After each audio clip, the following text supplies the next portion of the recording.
Chers frères prêtres, je vais m'adresser maintenant à vous spécialement.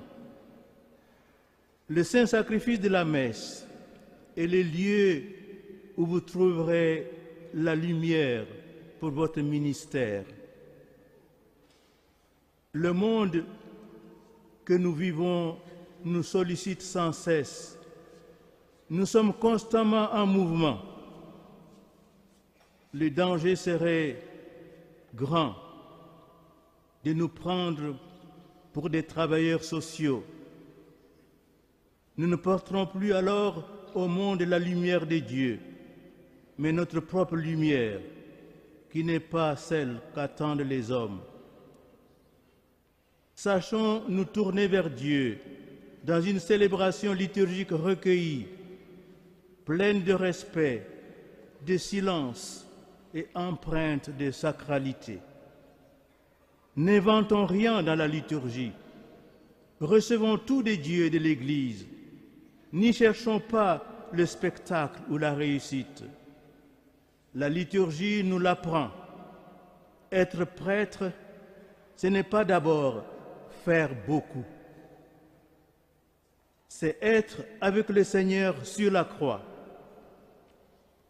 La liturgie est le lieu où l'homme rencontre Dieu face à face.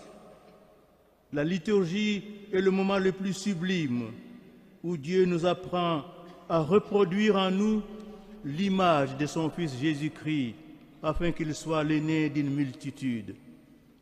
Elle n'est pas, elle ne doit pas être une occasion de déchirement, de lutte et de disputes.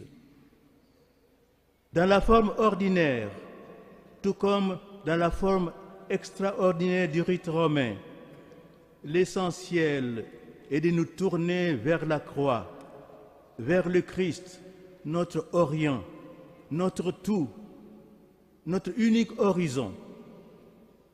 Que ce soit dans la forme ordinaire ou la forme extraordinaire, sachons toujours célébrer, comme en ce jour, selon ce qu'enseigne le Concile Vatican II, avec une noble simplicité, sans surcharge inutile, sans esthétique factice et théâtrale, mais avec le sens du sacré, le souci premier de la gloire de Dieu, et avec un véritable esprit de fils de l'Église d'aujourd'hui et de toujours. Chers frères prêtres, gardez toujours cette certitude. Être avec le Christ sur la croix, c'est cela que le célibat sacerdotal proclame au monde.